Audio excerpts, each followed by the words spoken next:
We just ended up reading a wonderful book. Go ahead. Night in the Lonesome October by Roger Zelazny. What do you want to... Okay, so... We just wanted to talk about that book. It's an interesting book. Okay, so I have read it every year since I found out about it around October. It has... was it 32 days? 31. Oh, well, 32 chapters and 31 days corresponding with the days of October. So it goes as the... I think it's a prefix even. Mm-hmm. The first chapter is not actually a chapter, but the chapters are actually the days, each day of October month. Yes, and that's how you make 1st October till the 31st October, which is the Halloween. Yes. Hallows Eve. Okay, so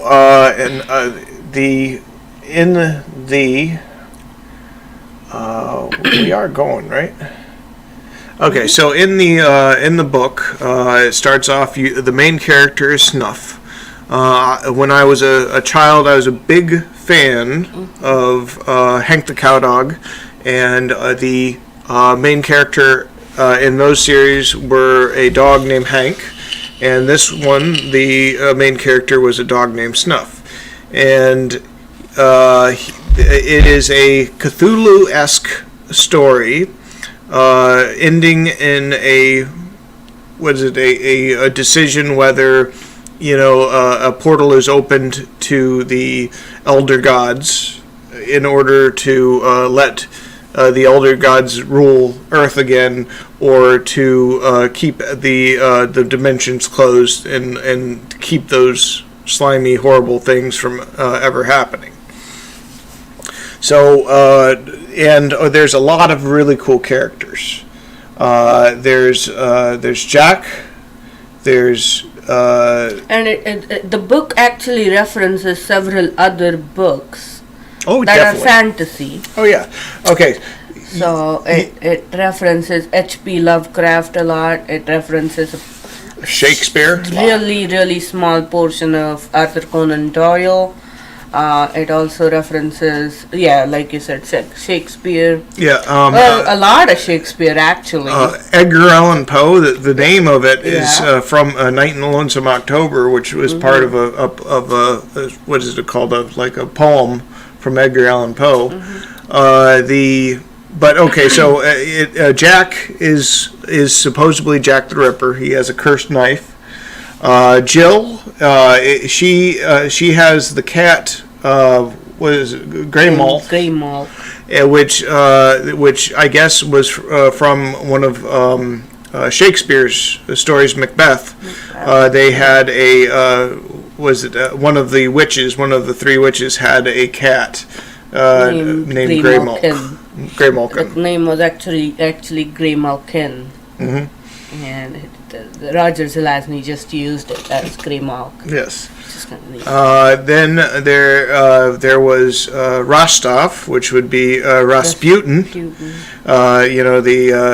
Was it German or whatever he is? He's Russian. He the guy that they poisoned. They threw him inside of the lake, and they stabbed him, shot him, stabbed him, and he still survived afterwards. So that was kind of a thing on Rasputin. And but by the way, before we even go into anything further, each human, and I'm air quoting, each human character has a animal. What can you say? Companion or familiar? Familiar is a fantasy term, but a companion more appropriately. So, and also, by the way, the background we are not playing right now. It's just something we played before, and I think this might have been one of the failed attempts. So this might be fun. Might be funny. It's more for entertainment for other people than anything else. If you have to watch. So okay, so we're nobody's watching this live stream. yeah. So okay, going forward, Rasputin, Rostov. Yeah, okay, and then they have Dracula. Who is Rostov's? The Count. Who is Rostov's companion? Oh, Quicklime. His name is Quicklime, and he's a snake. Yes. Okay. So Greymalk is a cat. I guess we did mention that, but. Okay. And Snuff is a dog. Did you mention that? Yeah, okay. Snuff is a dog. Go ahead. Let's see here. The Count, he has a bat named Needle. And the Count, of course, is Count Dracula. Which is who wrote? That was Bram Stoker. Bram Stoker. Yes. And then... so that's another author that's being referenced in the book. Oh, yeah. And, of course, they have Mary Shelley's Frankenstein. They have a good doctor and a... the Experiment Man? Experiment Man. It's not Frankenstein and a Frankenstein's monster, but it's a good doctor and a... They had an assistant there, too. They had an assistant. The assistant is not that much mentioned, actually, in the book. Not really, but they had mentioned but they mentioned that the good doctor had an assistant. Okay, so then let's see here all the other characters. So there's Macabre. But who is the companion of Good Doctor? Oh, the companion of the Good Doctor. Okay, so are we gonna do spoilers alert? Okay, we'll do spoiler alert when it comes to that. Oh, okay. So the companion of the Good Doctor would be a rat named. Was it Cheater? Bubo. No. Bubo. Bubo. Bubo at the end of that book turned out to be my I don't want to say most favorite character, but it's up there on the list, that rat. Yeah. Well, Roger Zelazny did such a good job, with the story. Portraying those characters. And with the twists. Yeah, the twist was good. So, let's see here. Let's see here. There is... not spoiler yet. Okay, let's go through the characters. Then there is Macabre and... Morris and Macabre. Which I don't remember who they are referencing. I don't either. Yeah, okay. So they might be the original characters for all we know. Yeah, for all we know. I don't know if that's being... we will maybe read up on that a little. I thought I did, but I can't remember. Who was their companion? Nightwing. The owl. Nightwing is an owl. Yeah. Yeah, and okay, so then there was who's Cheater's Owen. Who is Owen? Owen is somebody that's, I don't know who the book is referencing, but might be referencing to something that I don't know of. Yeah, probably both of us. But I'm thinking it probably was something from Shakespeare. Is what I'm thinking. He is a basket maker. Well, he weaves baskets. And he would sense, or collect mistletoe. Leave us down in the comments if you know who Owen is referenced. Yeah, well, there's probably a website we can take a look at and read there about is, and we had, but I was lazy and didn't read the whole thing. That's the truth of it. Okay, so I think that's most of the characters. Oh wait, no, there's the vicar. Vicar Roberts. And he is a mad, religious person, and he has the companion of a white crow. Raven. It's a albino raven. Yes, and so it's not white. Ravens are black, like dark black. But this is an albino raven, which is a rare occurrence, I think. Yes, it's in nature. I mean, in real life, real nature. It's an albino raven, and we don't like. We missed them two main characters, really. You're talking about the Great Detective, and his assistant. What is his name? Larry Talbot. Oh, Larry Talbot. Well, those ones aren't actually like a part of the game. They are. But It's with and without them. They are play, not part of the game, but they play crucial role. Yes. In the game. And the yes, game. They absolutely play a crucial role in the game. Yeah. Okay, so there's Larry Talbot. There's so Larry Talbot. If people aren't into, and this is going to be a spoiler, I think. Yeah, it is kind of a spoiler, but heck, it's like a 50-year-old old movie. You know, the Wolfman or whatever. He's werewolf. And Larry Talbot. That's not how you do spoilers, by the way. Oh, that's not how you do? Never mind. Oh. That's fine. Okay, continue. But anyways, Larry Talbot is one of those older, like 50s movie type things. Let's see here. Okay, so we have, what's that? You did the motorcycle in this one. Oh my goodness. This one is a success attempt. Huh. This was in a master mode. Sorry, we are getting diverted by our own display thingy. Yeah.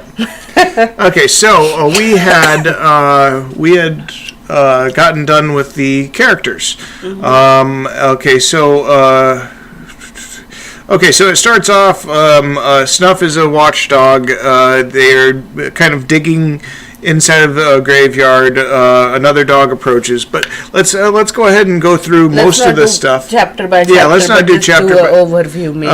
Okay, so eventually they end up introducing different characters as they come along. By the time the new moon comes about, the death of the moon, everybody has to have their home locations, on a map, basically. And then all of the lines between the houses of the openers and closers, which I kind of explained with the H.P. Lovecraft thing, would converge into an area where there would be a portal that would open up, and they would have to, do their thing. Now, so openers open obviously and closers close, and that's the portal they're opening or closing, yes. And that portal is between two worlds. Yeah, if anybody's seen Cabin in the Woods or read any of Lovecraft horror, yeah. Or there's even, I believe, a board game called Cthulhu or something like that, where they, I think it made Eldritch horror. Anyways, any of those, they all have those types of things. Yeah, whatever involves opening a portal and things come out of it. Yeah, pretty much. That's pretty much what's happening in the book. Well, not happening in the book. It might happen if openers can open it, but closers seem to have good handle on what they are doing. So initially, nobody knows who is an opener and who is a closer, and it's a little bit of a mystery, but they kind of keep it quiet so they can actually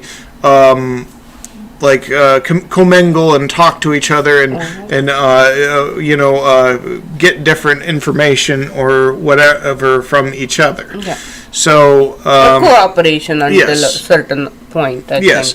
And they usually cooperate up until the new moon, and then they don't. But they even cooperate after that. It's in a mutual benefit to cooperate up until wherever you find your comfort zone, and then they stop cooperating after that, I think. So I think we could almost jump all the way towards the end. There was a lot of backstabbing, people killing each other for almost no reason. To reduce the number of players. Yeah, to reduce, the players in one direction or other. They do deviations or whatever it's called. Divinations. In order to tell what player, who's a closer and who's an opener. So there's a couple characters that ended up dying early on. Owen died. The Count ended up getting staked. And the Count ended up throwing off the circle or whatever, because of he had two different locations where his casket had set. So that was a little bit of an interesting bit. The first death was actually none of the players. It was actually a constable or something, right? Oh, yeah. Or no, some police officer, I believe. Yeah, and who ended up dying. Yeah, it ended up being a little bit too close to Jack's house. Which, so by reputation, Jack will definitely be in trouble. Yeah, so it was not a good part. It was really not a good thing to do. So he ended up, or the dog ended up trying to drag the out, and the cat and I think the raven or Nightwind ended up getting the horse and out of the way and everything, so it wouldn't lead it to the body. I think Quicklime and somebody did it. So Quicklime scared the horse and he started running or something to that effect. So they tried to cover up the murder none of the players committed, or one of the players committed, but okay, yeah. So Larry Talbot ended up coming into the picture a little bit late, and he was very unusual to both Jack and everybody pretty much. Well, he came right up to Jack and basically told him he's a closer. Yeah. And but he didn't really make it 100% sure either, because of I'll help you any way I can, but basically he was kind of insinuating that he can't really participate, or he doesn't know whether he can participate or not. Good point. Yes. And he was the only player or non-player, and again air quotes, non-player or player who did not have a companion. Yes. Well, and if you didn't consider the plants, which in the original Wolfman and everything like that, he used plants as companions. No, as he used plants and herbs in order to try to, stave off his werewolf. In that case, I would call them his ingredients rather than companions. Yes. So, all of these players ended up gathering ingredients. Yes. For the rituals. Okay. Where do you want to jump off to from here? Because I don't know. Let's sacrifice. Okay. So. And we need to talk a little bit about the vicar. Yeah, we're going to have to start off with the vicar in order to talk about the sacrifice. Yeah. So the vicar killed the constable early on in order to get a little extra for a little boost. That's what he claimed, actually. But my suspicion is he was also trying to get Jack in trouble because he was the main closer who held the closing wand. Yes. Okay, so... And Jack is strong. Like, he's the strongest player. Yes. And later on, they all Bubo kind of explains what others kind of know about Jack, and Jack is a lot cooler than a lot of people. He's intimidating to some. Oh yeah. He's a cool character. Well, and also it kind of alludes that the dog Snuff is actually some kind of demon. He was not originally a dog when he came to this world. Yeah. He was turned into a dog. And Jack has a group of monsters that he keeps just in case the ending goes poorly, and he can release those monsters, and it can maybe buy him some time in order to escape or something to that effect. Right. Let's see here. Vicar Roberts. Going back to Vicar Roberts. Yeah, Vicar Roberts has a second bad person. Yeah, he has a second sacrifice. His step-niece or stepdaughter. His stepdaughter. And I don't remember her name. Lynette. Oh, Lynette. Anyways, Snuff and the cat Greymalk had climbed up the steps, and they had snuck into the house. Larry showed him how to sneak in. Yes. And then Greymalk and Snuff. And they realized that there was going to be they were going to sacrifice his daughter at the ceremony for a boost of power, and of course, a lot of the majority of the characters were against the move, but somehow it ended up being a theme all the way through. Yeah. Of course, they ended up catching the dog and the cat inside of the house. And there was a scuffle. The dog ended up biting off the vicar's ear. Yeah. And then the vicar hired people in order to kidnap the dog and tried to turn him into candles. Yeah. Take his bones or something. Yeah, boil them down into candles, which is kind of cruel. Oh yeah. I mean, it's like, oh my God, how can you do that to an animal, no matter who you are or what game you're playing? Yeah, and then they kind of alluded that Jack pretty much just laid waste and killed the people that they didn't kidnapped the describe dog. anything. Yeah, but that's pretty much what was the insinuation. Yes. Insinuation. Yeah, but okay, so that explains quite a bit of that. I think we're up to going towards the ending of the spoiler area, right? But going back to the human sacrifice though of Lynette, his vicar's stepdaughter, Snuff and Larry devised a plan to rescue her. Yes. On the All Hallows Eve. So when the event was going to happen, they devised a plan to rescue her. But Vicar wasn't anyone's fool, and he had his own plans, and he made sure he has some silver bullets, homemade silver bullets. Yes, and he ended up having a lot of consecrated. Yeah. Anyways, those items on him in order to help attack or things that were unnatural. Okay, so spoiler alert. Okay, so first big twist was finding out that Bubo and the Good Doctor was not. Good Doctor was not a player, and Bubo was not the actual player's companion. That was the biggest twist. Yes. And the Good Doctor came to this village just to get some privacy for his work, which was obviously creating a Experiment Man. And which is referencing Mary Shelley's Frankenstein. Yes. And Frankenstein's monster. Yep. And that Experiment Man ended up playing a very good role at the very end. Yes, an amazing role. Yeah. And then eventually the castle ended up burning down, very similar to Mary Shelley's book. And then, the Experiment Man was kind of wandering. And so let's leave it at that for now. Yeah. So of course the other big spoiler was that Larry Talbot was a werewolf, and he for everybody else, but in the book that's been alluded to like very early on, pretty much. Yeah, very early on. I didn't. When Snuff was dragging the body, it was like a third of the way. And then Larry helped him the rest of the 2/3, and that's when they introduced Larry as a werewolf.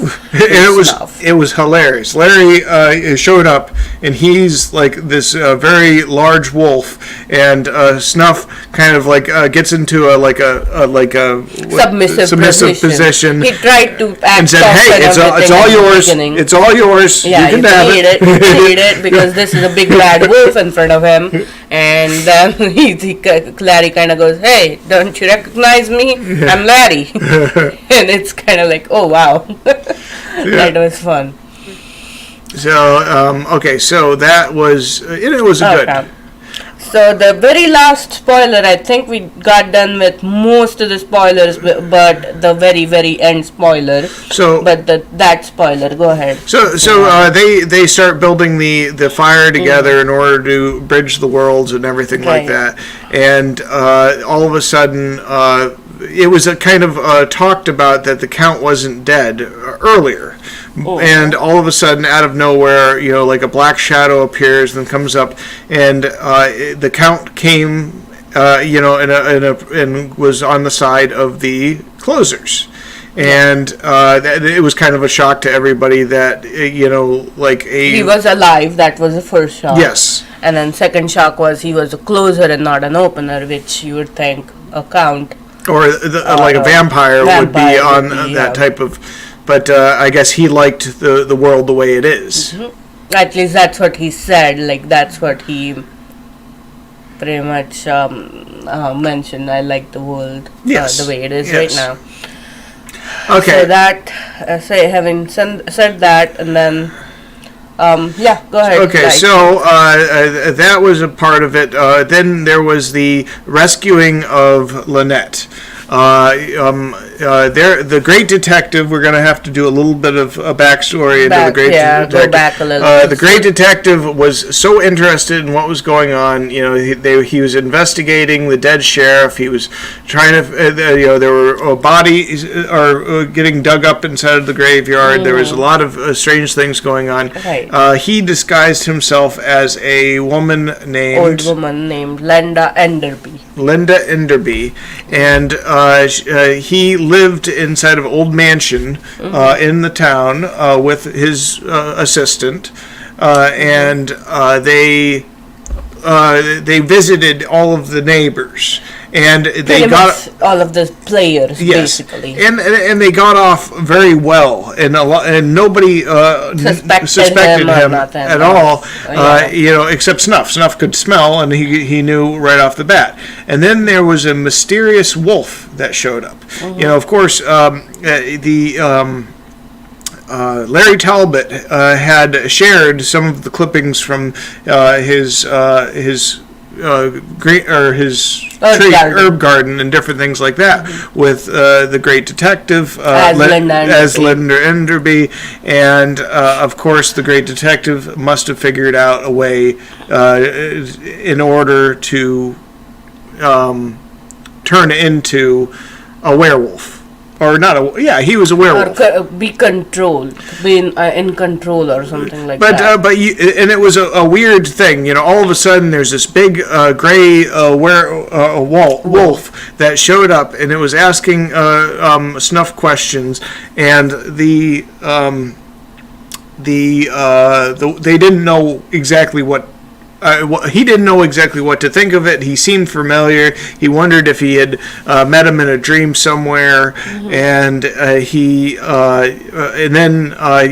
actually knew his name, which was unusual. So then they had a plan to rescue the girl, and so the werewolf comes out. The vicar ends up shooting him 2 times. He manages to get the girl out away from the altar. Yes. Actually. Yeah, they were able to get the girl away from the altar. Jack and the vampire tried to stop. Interject. Yeah, because if they were going to, they were trying to break the circle in order to, put the girl back after.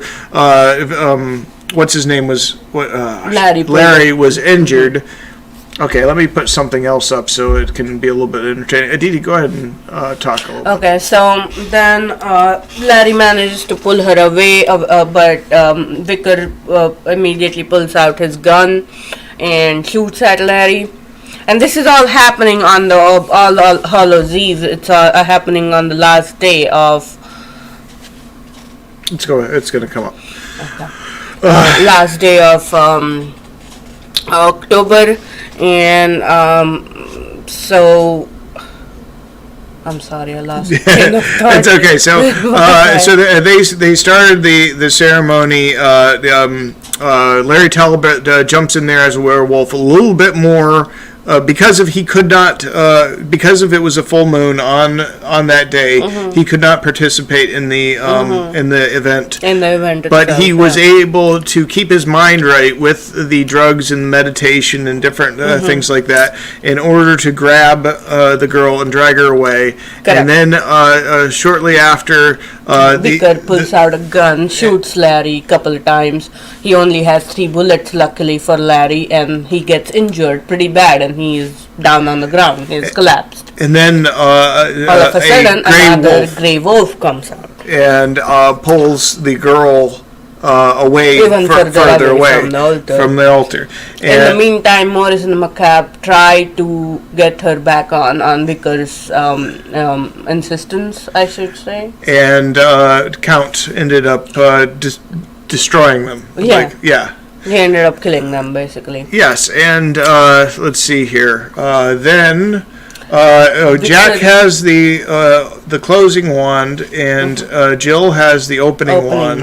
The vicar ends up collecting quite a bit of items. Because he ended up killing several. So he kills that detective. Oh yeah. Then he doesn't kill Owen. He kills Rostov. And Rostov has an item called the Pinnacle? Al-Hazred Icon. Oh yes. So Al-Hazred Icon is kind of powerful against Count, I think. And he ends up putting that in front of Count, and he ends up basically disarming Count. And Count is now down on the ground. And he is powerless and he is weak. Okay. So in the meantime, the big grey wolf, who is the great detective, ends up dragging Lynette's body even further. Then, the vicar attempts to subdue the vampire with items which were crucifix and all these different things like that in order to keep him down. It didn't really work. Then the opening and the closing started, then he yells at Jill to open up take out the opening wand. Of course, Jack is ready with his closing wand. Yes. And then that whole deal starts of opening that portal, and then Jack trying to close it. Now, Bubo, after the burning down of the house, or the Experiment Man's house, has been living, with Snuff and Jack, and he's kind of strange. So all of a sudden so until now he's pretending to be a player or a player companion, but he's not, and that's something he reveals towards the end to Snuff. Yeah, okay, so out of Jack's pocket comes Bubo, and he is saying it doesn't seem to be working.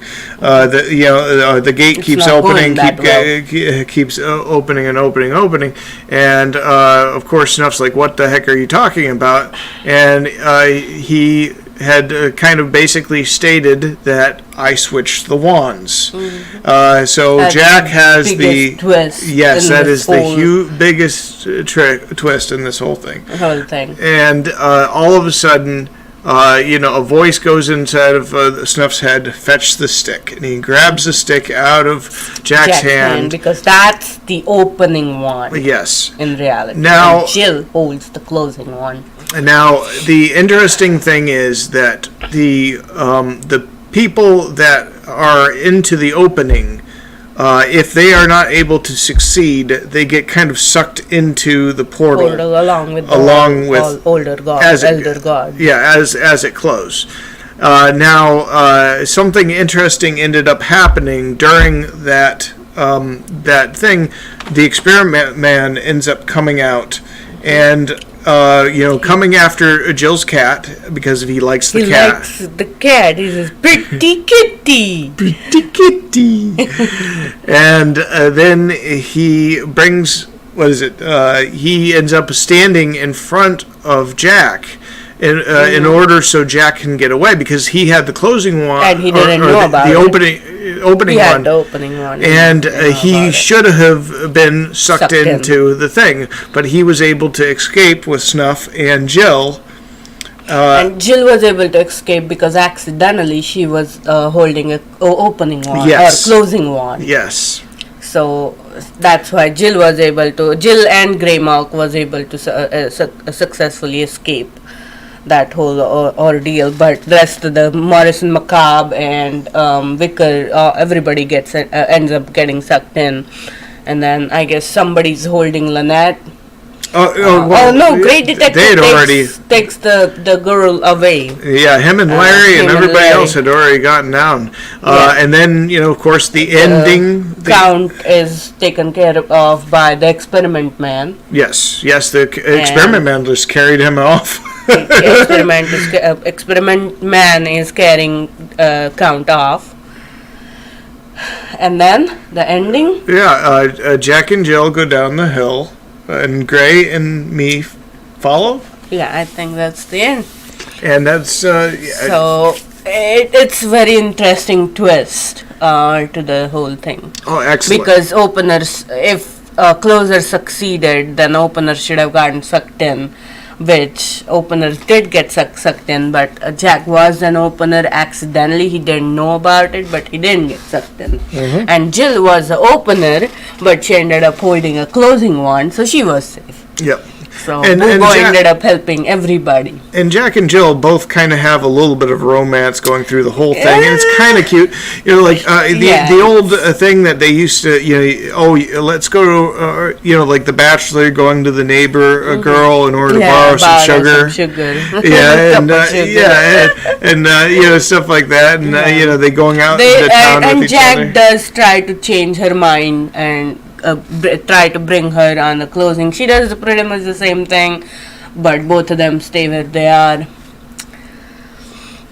So that's pretty much it. Yeah, right? We did record this, but we cannot really release it because I love Zelazny's work, and I would never try to infringe upon his story. And also they have a beautiful reading that he did.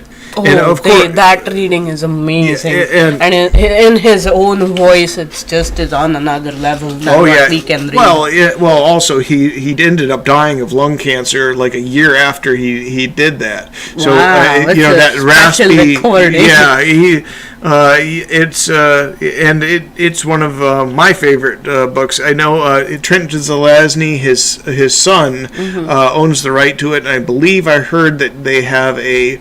They need to make a show or something of it, releasing it every October. It's a wonderful story. It's a fun story. It's such a great story. And I know so many people that read it every year, just like I do. I'm on a Facebook page where, Zelazny, it's like and people do have videos on YouTube reading this, yes, I think. Yes, they do.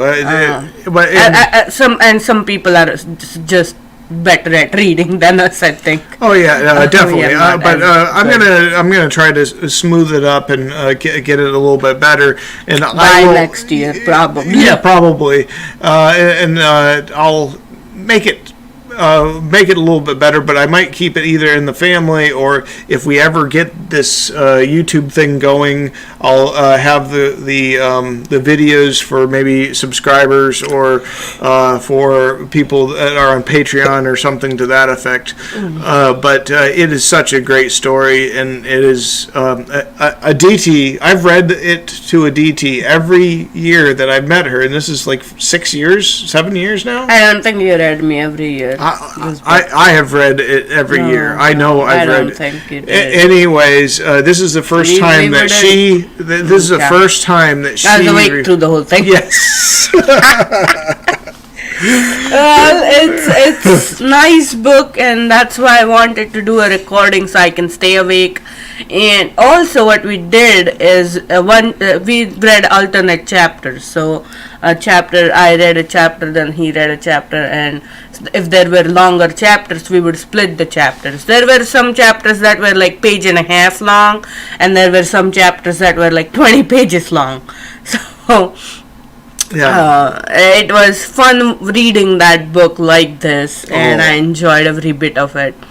And until now, I was like not fully able to enjoy it as good or as well as I was this year. Yes. And it was fun, and I want to do this every year. I definitely. I want to do this every year. I can't wait until we have some little bunkies of our own, so we can read it to them. Yeah, we're going to have to. What? Yeah, we're going to have to edit out. Zelazny did not do children's fiction. No, there are some not do children. there are some things that are not safe for children in it, like certain words and different things like that. So yeah, I think this is a good conclusion to this. Yeah, I think so. Yeah. All right, we can call it a night. We did mention we did miss one area that they had went to a dream world, which was a yeah, you're right. Oh wow. which Yeah. they ended up getting sucked inside of like a dream world, which Gray and Snuff ended up getting sucked inside a dream world. which I'm not sure exactly off the top of my head, but there was a H.P. Lovecraft book called Isle of Cats, I believe. I believe it was. I have read most of. Or We have H.P. Lovecraft. I have in read the most of library. You can H.P. read it. Lovecraft stuff. Aditi has not. I have No, all I of have the not. books We inside have of the the living books, room, yeah. and we need to maybe sit down and do that at some point in time, or Yeah. I might have to force Aditi to read that instead of Restaurant to Another World. I don't know. Well, I am very close to finishing Restaurant to Another World, and Oh, there's one more book that's when it after was this. summer, it was nice because you could sit out in the patio and read it. But anymore, it's impossible up here in Michigan.